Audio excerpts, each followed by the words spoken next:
अस्सलाम वालेकुम प्यारे दोस्तों, जुल्फी नॉलेज लैंड वर्ल्ड में खुश आमदीद। सुल्तान सलाहुद्दीन अय्यूबी रहमतुल्लाह अलैह, अबू जाफिर और अली नासरी बज़ाहिर खामोशी से उठकर चले गए, मगर इनके दिलों में यूसुफ सलाहुद्दीन के खिलाफ नफरत का शदीद तूफान उठ रहा था। एक बार फिर बारबेक अबू जाफिर और अली नासरी सर जोड़ कर बैठे और यूसुफ सलाहुद्दीन को कत्ल करने का नया मंसूबा तराश लिया। दूसरे दिन 25 फिदाइन अपनी रुसवाई और बर्बादी का मातम करते हुए कसर वज़रात पर आए। इन फिदाइन का ज़ाहिरी हुलिया आफतज़दा लोगों जैसा था। पुराने कपड़े जिनमें जगह जगह पैबंद लगे हुए थे, जिन्हें देखने वाला पहली ही नजर में अंदाजा कर लेता था कि ये इंतहाई मफलूकुल हाल लोग हैं। बास के चेहरों से हल्का हल्का खून भी बह रहा था, जैसे वो किसी के जबरो तशद्दुद का शिकार हुए हैं। बारबेक के फिदाइयों ने कसर वज़रात के दरवाजे पर पहुंचकर इंतहाई दिलदोज और जिगर खराश आवाजों में फरियाद शुरू कर दी। खलीफतुल मुस्लिमीन, फरियाद है, आपके होते हुए गरीबों की बस्ती बर्बाद है। ये शोर मातम इस कदर तेज था कि कसर वज़रात के मुसल्ला महाफिज में मुतासिर हुए बगैर न रह सके। जब इन फरियादियों से पूछा गया कि तुम क्यों रोते हो, तो इन्होंने अपने बाल नोच डाले और चेहरे पर खाक मलने लगे। तुम्हें क्या बताएं कि हम पर क्या गुजरी है। अगर हो सके तो हमें खलीफतुल मुस्लिमीन के हजूर में पेश कर दो, फिर हम इन्हें बताएंगे कि इनके दौरे इक़्तिदार में हम पर क्या क़यामत तोड़ी जा रही है। खलीफतुल मुस्लिमीन किसी से नहीं मिलते। कसर वज़रात के एक महाफिज ने फरियादियों को जवाब देते हुए कहा, फिर हम अपनी फरियाद लेकर किसके पास जाएं? एक फरियादी ने इंतहाई दर्दनाक लहजे में कहा, अगर खलीफतुल मुस्लिमीन शिकस्ता हालों और गमज़दाओं की फरियाद नहीं सुनते तो फिर अपनी तलवारें निकाल लो और हमें कत्ल कर डालो। ये कहकर वो फरियादी मुसल्ला महाफिज की तरफ बढ़ा और इसकी तलवार निकालने की कोशिश करने लगा। महाफिज ने बड़ी मुश्किल से इस फरियादी को रोका और समझाते हुए कहा, इतने मायूस न हो, तुम्हारी फरियाद वजीर आजम सुनेंगे और तुम्हारे साथ पूरा इंसाफ किया जाएगा। वो बहुत मुनसिफ और आदिल इंसान है, तो फिर हमें इन्हीं के पास ले चलो। दूसरे फरियादी ने अपने बाल नोचते हुए कहा, हमारी बेटियों की आबरू खतरे में है। अभी दूसरे फरियादी की बात मुकम्मल भी नहीं हुई थी कि तीसरे फरियादी ने चीख कर कहा, कानून के निगहबानों, अब तक तो इनकी इज्जतें लुट भी चुकी होंगी, इंसाफ से भी क्या होगा, हमारे नामूस का खून तो हो चुका। फरियादियों की फरियाद इस कदर लर्ज़खेज़ थी,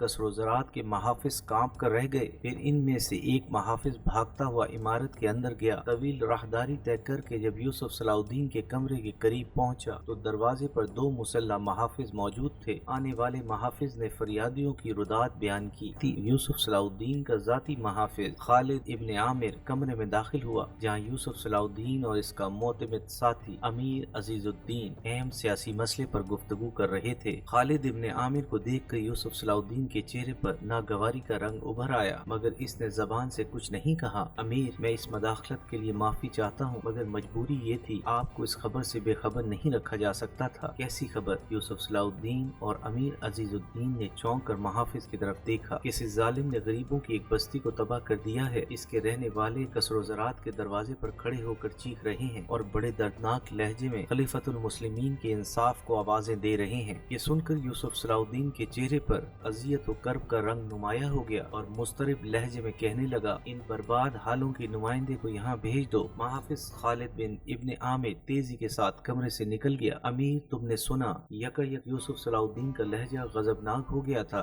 पूरी इंसानी बस्ती को तबाह कर देना हमारे खिलाफ खुली साजिश है। इस तरह दुश्मन हमें नाकाम साबित करना चाहता है। अमीर अजीजुद्दीन के चेहरे पर भी परेशानी का रंग उभर आया था। अभी वो दोनों इस हौलनाक खबर के बारे में सोच ही रहे थे कि यकायक दरवाजे पर एक शोर सा सुनाई दिया। यूसुफ सलाहुद्दीन का महाफिज खास फरियादियों को मुखातिब करके कह रहा था, तुम में से बस एक आदमी अंदर जा सकता है। जवाब में बाकी फरियादी चीख चीख कर कह रहे थे, हम सब अंदर जाएंगे और वजीर आजम को अपनी हालत जार दिखाएंगे। अभी यूसुफ सलाहुद्दीन और अमीर अजीजुद्दीन सूरत हाल को समझ भी ना पाए थे कि इन फरियादियों ने तेजी से अपने फटे पुराने कपड़ों के अंदर छुपे हुए खंजर निकाल लिए। दोनों महाफिज इस आफतनाक कहानी के बारे में सोच भी नहीं सकते थे। फिर जब तक वो दोनों अपनी शमशीरें बेनियाम करते, बारबक के फिदाइयों ने अपने चमकते खंजर से यूसुफ सलाहुद्दीन के महाफिजीन खास पर हमला कर दिया। अगरचे बड़ी हंगामी सूरत हाल थी, लेकिन महाफिजीन ने अपने होश और حواس नहीं खोए। वो हमला आवरों का मुकाबला तो नहीं कर सकते थे, मगर इन दोनों ने अपने आप को दीवार बनाकर दरवाजे के सामने खड़ा कर दिया था। तमाम फिदाइन इन दोनों पर मुसलसल खंजरों के वार कर रहे थे और वो ऊंची आवाज में चीख रहे थे, अमीर आप अंदर से दरवाजा बंद कर लें, ये फरियादी नहीं मुसल्ला हमला आवर हैं। ये सुनकर यूसुफ सलाउद्दीन और अमीर अजीजुद्दीन ने बड़ी तेजी से अपनी तलवारें बेनियाम की। अमीर अजीजुद्दीन ने आगे बढ़कर दरवाजा अंदर से बंद कर दिया। दोनों मुहाफिज कुछ देर तक चीखते रहे, फिर इनकी आवाजें बंद हो गईं। इसके बाद बारबक के फिदाइन ने मिलकर पूरी ताकत से दरवाजे को तोड़ना चाहा, मगर ये इनके बस की बात नहीं थी। दरवाजा इतना मजबूत था कि इसे आहनी गुजर भी बड़ी मुश्किल से तोड़ सकते थे। यूसुफ सलाउद्दीन ने चंद लम्हों में अंदाजा कर लिया कि हमला आवर गर्जों से लैस नहीं है थी। ये एक इत्मीनान बख्श सूरत हाल थी। फिर भी यूसुफ सलाउद्दीन और अमीर अजीजुद्दीन दरवाजे के करीब इस तरह शमशीर बदस्त खड़े थे जैसे उकाब अपने शिकार पर झपटने के लिए पर तोल रहा हो। थोड़ी देर बाद राहदारी में दौड़ते हुए कदमों और इंसानी चीखों की आवाजें सुनाई देने लगी। मुहाफिजीन की आवाजें सुनकर कसर-ओ-ज़रात के दूसरे निगहबान इस तरफ दौड़ पड़े थे। फिदाइन के लिए फरार होने का रास्ता बंद हो चुका था। यूसुफ सलाउद्दीन के मुहाफिजों की शमशीरों ने चंद लम्हों में फिदाइन का सफाया कर दिया। कुछ फिदाइन ने खुद को महसूर पाकर अपने खंजर फेंक कर मारे और कत्ल हो गए। बस एक फिदाई इस नरगे से निकलने में कामयाब हो गया था, मगर जब वो आगे पहुंचा तो दूसरे मुहाफिजीन ने इसे घेर लिया। फिर कोई राह फरार न पाकर इस फिदाई ने अपना ही खंजर अपने पेट में उतार लिया। कसर-ओ-ज़रात के मुहाफिजीन ने इसे जिंदा गिरफ्तार करना चाहा, मगर जब वो करीब पहुंचे तो फिदाई बुलंद आवाज में किसी को पुकार रहा था, ऐ मेरे पीरो मुर्शिद, मैं आपके दीदार को हाजिर हो रहा हूँ, अपनी जन्नत पे मेरा इस्तकबाल कीजिए। ये कहते कहते फिदाई की गर्दन ढलक गई। कसर-ओ-ज़रात के मुहाफिजों ने बड़ी हैरत से मरने वालों की तरफ देखा। खंजर का जख्म मामूली था, मगर फिर भी इसकी मौत वाक़ई हो गई थी। जब तमाम फिदाई कत्ल हो चुके तो मुहाफिजों ने दरवाजे के करीब आकर पुकारा, अमीर बाहर आ जाएं, अब कोई खतरा नहीं, तमाम हमला आवर हलाक किए जा चुके हैं। अमीर अजीजुद्दीन ने आगे बढ़कर दरवाजा खोला और पहले खुद आगे बढ़ा कि यूसुफ सलाउद्दीन बाहर आया। दरवाजे पर दोनों मुहाफिजीन खास की लाशें पड़ी थीं और इनके जिस्मों पर जख्मों के बेशुमार निशानात थे। अपने जानिसारों की ये हालत देखकर यूसुफ सलाउद्दीन की आंखें भीग गईं और अमीर अजीजुद्दीन भी आबदीदा हो गए। थोड़े फासले पर दो और मुहाफिजों की लाशें पड़ी थीं, लेकिन हैरत अंगेज बात ये थी कि दोनों के जिस्मों पर जख्मों के मामूली से निशान थे। यूसुफ सलाउद्दीन ने बड़े ताज्जुब से अपने मुहाफिजों की लाशें देखी। फिर इसे करीब ही पड़े हुए दो खंजर भी नजर आए जिनका ताल्लुक हमला आवरों से था। यूसुफ सलाउद्दीन ने इस शख्स की लाश भी देखी जिसने खंजर से खुदकशी की थी। फिर तबीब खास ने इस बात की तस्दीक कर दी कि हमला आवरों के खंजर खौफनाक जहर में बुझे हुए थे। अगर ये खंजर जिस्म को छू लें और जरा भी खून निकल आए तो इनमें पोशीदा जहर बहुत तेजी के साथ बदन में सरायत कर जाता है और इंसान की मौत वाक़ई हो जाती है। यूसुफ सलाउद्दीन ने इसी वक्त गरीबों में सदकात और खैरात तकसीम किए और शुक्राने के 2 रकत नमाज अदा की।